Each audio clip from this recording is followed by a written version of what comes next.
Senator Judge Alan Cayetano is recognized. You have 2 minutes, sir. Mr. President, susundan ko na yung kay Senator Win, Senate President. No, Yes po, Your Honor. yeah. Good afternoon, Mr. Witness. So, dediretsuin ko na, no? So, what we're trying to figure out here kasi is, are you really investigating whether may threat kay VP Sara and whether she threatened the individuals mentioned, including the President? Or are you only investigating the video and finding kung meron siyang crime? So, I asked Agent John Mark Calilum, hindi daw niya kinausap ang sabi ko PSG, pero PSC na sila ngayon, di ba? Presidential Security Command. So Opo. did you speak to the Presidential Security Command about the threat on the President? Your Honor, in terms of correspondence between the Presidential Security Command at yung NBI, ang makakasagot po niyan yung director. Kasi hindi ko alam kung may usapan po sila. Meron po kasi kaming tinatawag na need to know basis. Ang focus lang po namin as... The problem with your answers, Witness, is that kung yan ang sagot mo parati, hindi mo inimbestigahan ng husto. Hindi ho. Because you didn't get the information from your intelligence. You did not get your information from the task force. You did not get your information from the Presidential Security Group. Did you talk to the CIDG? Your Honor, May you answer first. Did you talk to the CIDG? no, Your Honor. No. Hindi. But nag-imbestiga din sila, di ba? I think so, Your Honor, kasi may statement sila. So yun din yung tanong nga ng Senate President eh.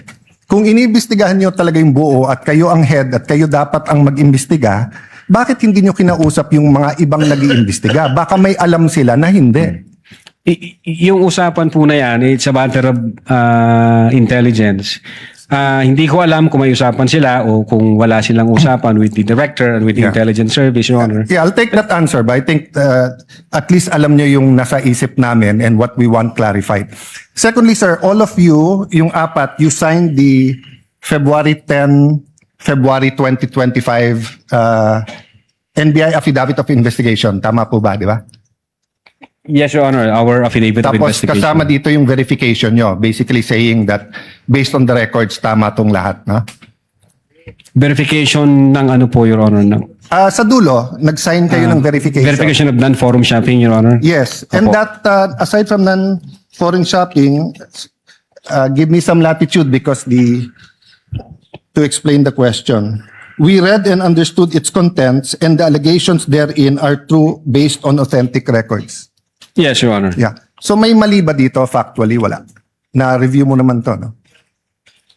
May konting typo dyan, which is Hindi normal typo, naman. factual. So far as I'm concerned, Sino lahat po ba yan. nag-prepare? Ang team po namin with the... Tapos pinapirma sa inyo? Hindi ho, kami ho nagtulong-tulong mag-draft ng affidavit of investigation, kung ano yung legal basis namin, and then we agree, and we concluded na ito yun. Then someone typed it up, then you signed. I asked this because nung tinanong ko kay Agent Mark John Calilum, sabi niya, dito nakalagay conditional pero tingin niya absolute.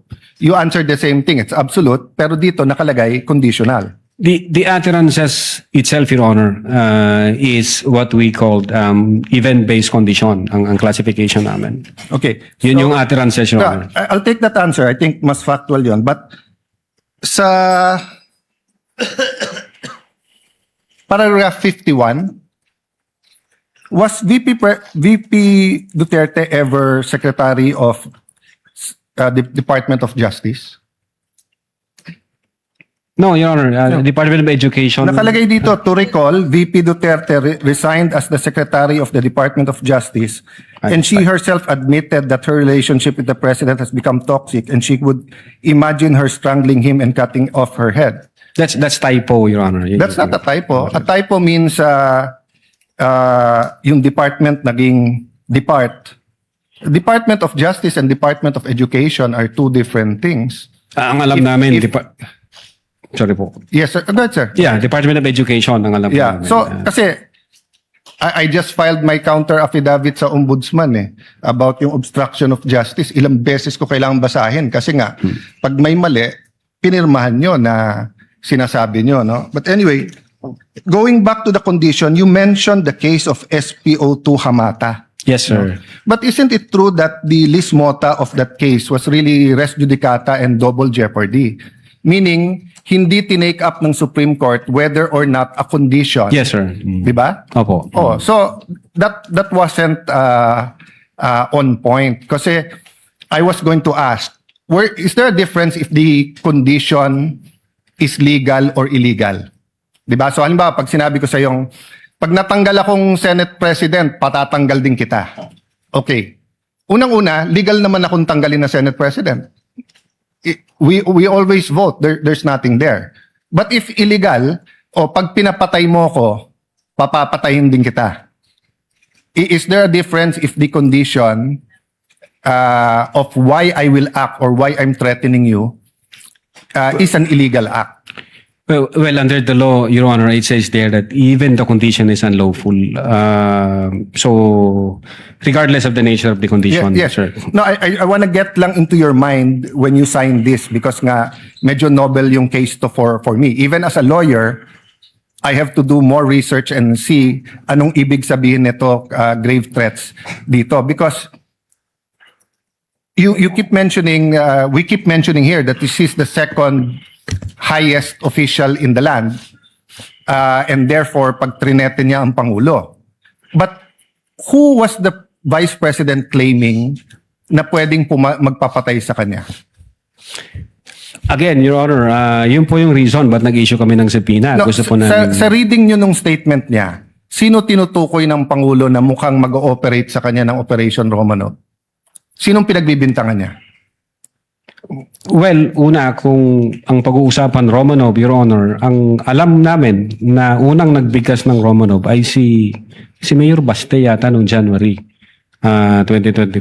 Other yes. than... That's irrelevant. Ang question ko, in the mind of the Vice President, sinong pinagbibintangan niya na pwedeng magpapatay sa kanya? You said you investigated eh. So mahaba na testimony niyo ni Agent John Mark. So of course, kasama sa investigation nyo, sino sa mind ni Vice President magpapapatay sa kanya? Well, again, Your Honor, since wala kaming makuhang valid information. Ano, hindi ba klaro sa video na ang pinagbibintangan niya is the First Lady, the President, and the Speaker of the House? So sabi niya, pag pinatay ako, patayin mo silang tatlo. So ang pinagbibintangan niya na magpapapatay sa kanya, yung tatlo. I cannot answer to that, Your Honor. Senator Judge Alan, kindly wind up. But you have to be able to answer that because you're the one who investigated. And that is crucial. Why? Because part of your self-defense, so for example, if I know na sa senator judge, pag hindi ako bumoto one way or the other, papapatayin ako ng whatever, chief PNP or papapatay ako ng whoever. So pag sinabi kong, pag ako pinatay, si ganito nagpapatay sa akin. And then, ang difference, I don't usually give a threat na patayin mo rin. So could it be that actually that was the defense of the Vice President para hindi siya patayin? I don't know the state of the mind of the Vice President. But you've testified all throughout this afternoon that you went into her state of mind. Based on the series of events, Your Honor. Yes, and based on her statement. And her statement and the series of events is nag-away sila ng administrasyon. And the series of events is that sinasabi niya, pag ako'y pinatay, eto tatlo ang papatayin nyo. Okay, last question. Kay Attorney Lopez, tinanong din to ng Senate President ni Senator Tulfo. At di ko na itatanong pero napahapyawan ni Senator Erwin din to yung tungkol kay yung sinabi ni si Attorney Lopez, sabi mo, even before kasi nangyari yon, nakausap na ni Vice President yung papatay. That's the literal meaning of the statement. Yes, that's the literal meaning, but did you believe her? Well, she's the Vice President, sir. So she also said freedom of expression, so you also believe her? Not based on the evidence that what we gathered, sir. No, okay, so I'll stop there but I'll read to you. Sinabi nyo kasi sedition. Pero tignan nyo po yung page 25 nung sarili nyong affidavit ha. Si Princess Maui, ang sinabi niya, Ano po ba ang pwede niyong maging remedy para matapos na ito, lalo't nagsisigaw na po ang taong bayan na mag-people power na? So actually, I would consider ang nag-uudyok si Princess Maui. Of course, we can discuss people power, pero tignan niyo po ang sagot niya after yung sa pagpatay. Ang laban ay wala dyan sa EDSA, ma'am. Wala dyan sa mga highway. Ang laban, ma'am, nandun sa loob ng palasyo. Yan ang problema. We appreciate yung expression nyo ng disgust, ang pagkamuhi, ang hopelessness, kasi it reflects kung ano nararamdaman ng maraming milyon-milyon. Alam ko yan, ma'am. Kahit saan ako pumunta, ang sasabihin, binoto namin dahil sinabi mo, iboto namin. So if I look at that statement, parang baliktad. Parang sinasabi niyang huwag kayo mag-people power. Hindi, actually, kung babasahin po natin yung buo, may sinabi siya doon na natutuwa siya sa ginagawa nila. Sa ginagawa nila na active nagrarally. Pero sa people power, ito yung exact. But I won't argue with you. I'm just trying to get into your frame of mind. Yes, Your When Honor. do you believe her and when do you not believe her? And what did you actually investigate? We based everything on the evidence that we've gathered. Thank you, sir. Presiding Officer. Thank you, Mr. Witness. Opo. Thank you, Senator Judge Alan Cayetano. Senator Judge Marcos, thereafter, Senator Judge Aquino. Senator Marcos, you may proceed, ma'am, when you're ready. Thank you very much, Presiding Officer. And Attorney Lontok, Yes, ma'am. mapupay nga pag-abot din Mapayat di kulog, ma'am. ha aton Senado. Opo, ma'am. Okay, I'd like to affirm lang yung sinabi mo kanina na nung nangyari nga itong hating gabi na interview ni Vice President sa Zoom, agad-agad in-orderan kayo, in-instructionan ang NBI na mag-imbestiga. Tama po yun? Hindi po, Your Honor. Sabado po yon, lunchtime, mayroon kaming meeting ako with the then Director Santiago. I think between 12 noon and 1 p.m. And then mayroong instruction na nanggaling kay Delta Santiago na, Jeremy, may kumakalat sa social media, may mga utterances na ginawa ang Vice Presidente. Imbestigahan natin. Since may cyber aspect ito, imbestigahan nyo na. Doon po nagsimula yon. Tama. So, anong araw yon? Kasi, andito sa inyong affidavit of investigation at yung sinabi ninyo na on even date, ang tinutukoy mo ba yung November 23 din? November 23, ma'am. Kasi natapos ho ang Oo, gabing-gabi kasi yon di ba? madaling araw po ng alauna, ma'am. That's right. So, nag-meeting kayo kaagad-agad? Ganun ba? Hindi, ma'am. Hindi po kasi namin alam yun. Kailan kayo inutusan na mag-imbestiga? During lunchtime, nung may meeting kami ni then Director Santiago, pero iba ho ang iniimbestigahan namin krimen.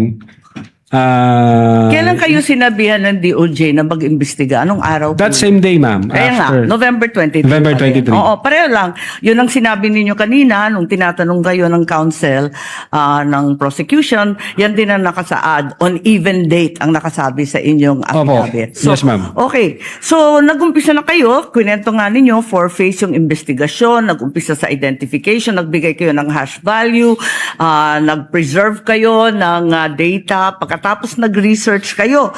Subsequently, sinabi mo na meron kayong open source intelligence search at natuklasan ninyo na meron palang October 18 video na press con na naman ni OVP na nasa Facebook at may mga sinasabi na naman na puputulin yung ulo. Tama ba yon yung October 18 ang nakita ninyo? That's the continuation in the analysis phase, Your Honor. Oo. Yes, Your Honor. Kasi nag-research na kayo, no? Bilang fourth phase nga ng inyong investigasyon. Tama po ba? Hindi po, Your Honor. Yun yung third phase ho, yung analysis and attribution. Sa analysis pa at attribution. So third phase. Pero bandang huli na. Ang pinagtatakahan ko, kung inutusan kayo ng November 23 na magkaroon ng investigasyon, bakit napakaaga? November 6, 2024, a subpoena was issued to ABS-CBN requiring them to submit an authenticated copy of the video pertaining to the 18 October press con. Nandito to sa affidavit ninyo, nasa page 8, number 14. Kung inutusan kayo noong November 23, ang ibig ba sabihin, November 6 pa lang, minamanmanan na si Vice President? Iniimbestigahan na siya bago pa yung Zoom conference sa Kongreso? No, Your Honor. I believe that's a typo yung date. Kasi that's a typo, Your Honor, yung date. Kasi makikita doon yung date noong appearance ng taga-ABS-CBN, which is consistent ho siya doon sa ibang inisyuan Kailan ng ba yung subpoena. appearance? Kasi hindi ko nasusundan yung timeline ninyo eh.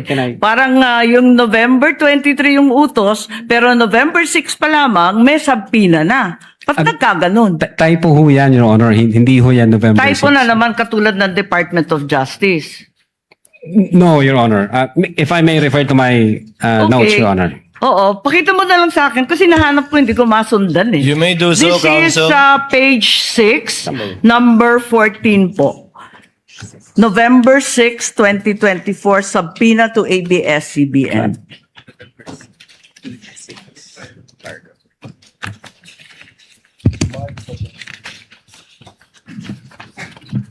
Yung subpoena mismo. The subpoena itself.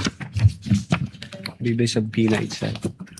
Wala naman yatang date na binibigay tungkol sa appearance ni Patria Morales at yung iba pang Meron po, taga-ABS. Your Honor, if I Pakituro lang have kasi the, hinahanap record po of the namin. subpoena. Yung subpoena mismo.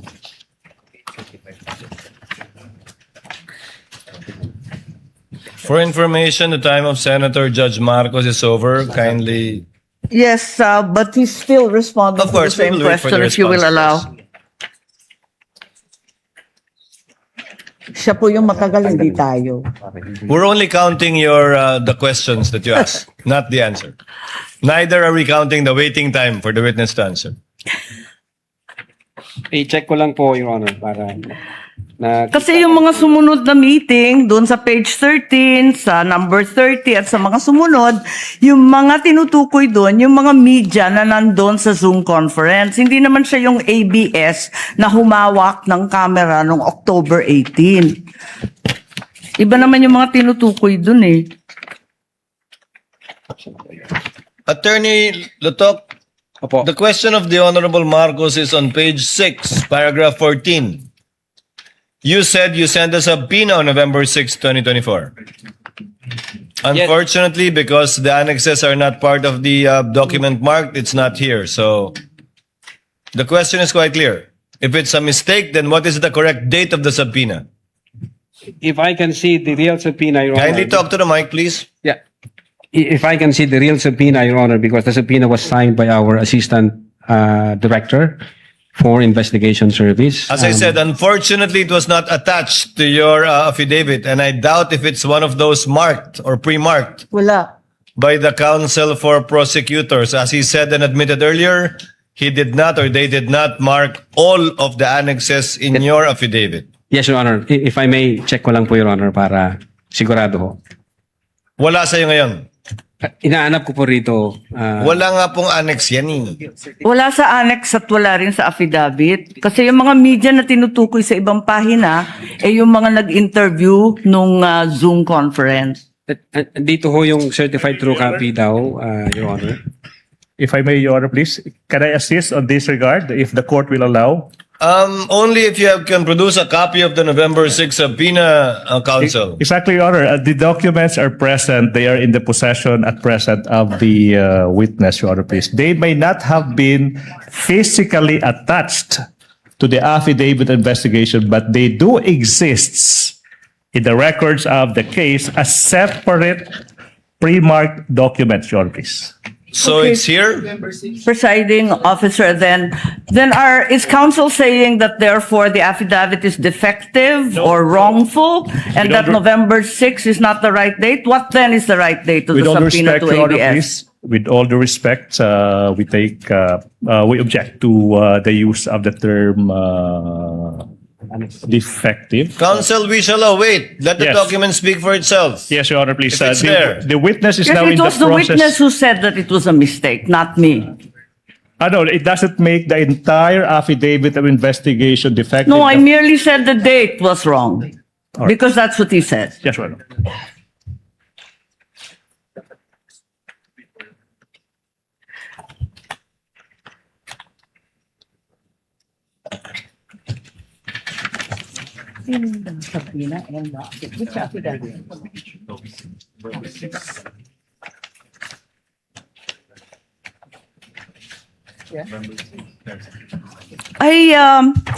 It's just been brought to my attention that in fact, presiding officer, two documents were issued on November 6. Not only the subpoena to ABS-CBN, but further the affidavit of investigation regarding the October 18 press con.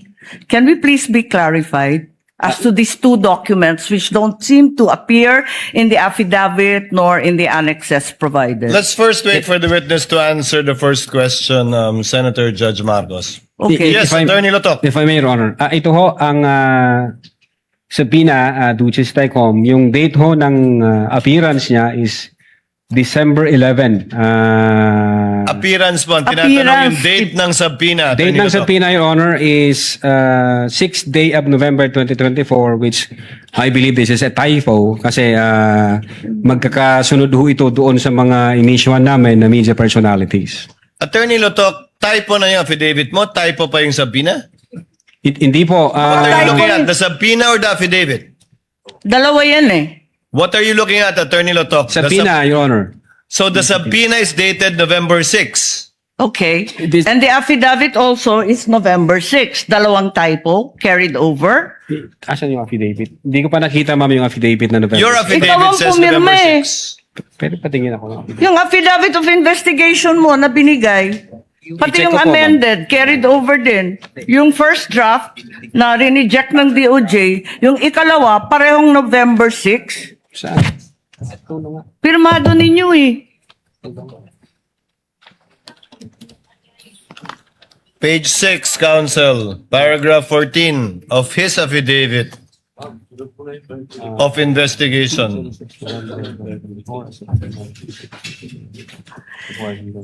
Yes, Your Honor. It's November 6, 2024 ang nakasulat dyan. So typo din yan? Is it your testimony na typo din yan? I believe so, Your Honor. Kasi ang intention namin dyan is 11 December 2024. Anyway, Senator Judge Marcos, the document will let the document speak for itself. That would be the best evidence of it, if at all, of the dates Thank you. of either the subpoena and or the affidavit. Yes, presiding officer, just to provide our witness a chance to correct himself for the documents, sa palagay mo, ano yung tamang date kung mali yung November 6? Same ho, Your Honor, doon sa mga subpoena na inisyo namin sa media personalities. Dapat magkakapareho. Yes, magkakasunod po yun. Okay, sige. Maraming salamat. Thank you very much, presiding officer. Damong salamat. Salamat po, ma'am. Thank you, Senator Judge Marcos. Senator Bamakino, and then we proceed to cross.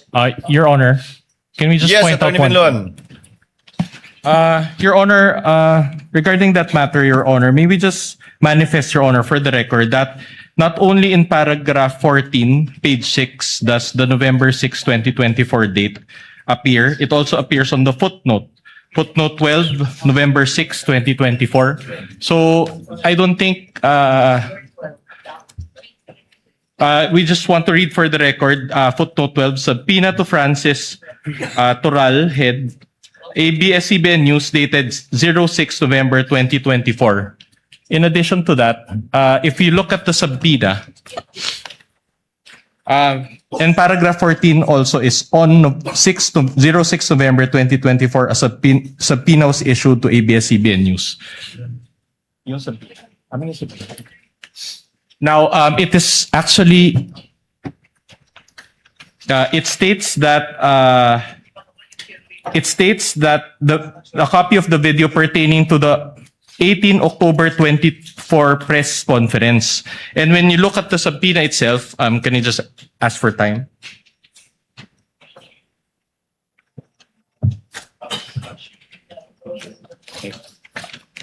The subpoena, if you look at the subpoena, there's an attachment, and the photo there contained therein actually pertains to the 18 October 2024 press briefing. So in other words, Your Honor, This is a substantive, this is not a mere typographic. Objection, Your Honor.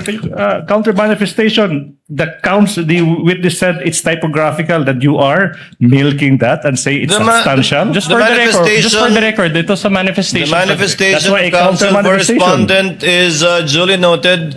Insofar as the counter manifestation of the counsel for prosecution, the witness already answered. That is a typographical Thank you so much. error from his point of view.